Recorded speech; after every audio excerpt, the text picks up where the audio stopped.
ఆకాశము గాల్పు నింగళ నిర్బంధనేల అని నెరిగిన పద్ధతులు నీకు ఎరిగించినాను.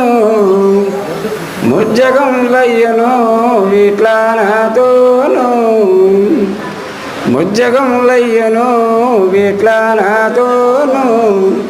పరిపూర్ణమందు కనబరుచు తమకు తామే మరి కానారా వీటి మార్గాల కల వీటి ఎరిగించినాను. ముజ్జగములయ్యను వీట్లా నాతోను. మహాత్ములందరూ పరిపూర్ణ భావంలో చెప్పారు. తెలియని వాళ్ళు ఏం చేసామంటే ఆకాశము, గాలి, అగ్ని, జలము, పృథివీ ఈ పంచతత్వములు తెలుసుకుంటే నీ తత్వము నీకు తెలుస్తుంది. ఈ పంచతత్వములు వదిలేసి పరిపూర్ణ దగ్గరికి పోతే మహానుభావులకి అది సాధ్యం కాదు.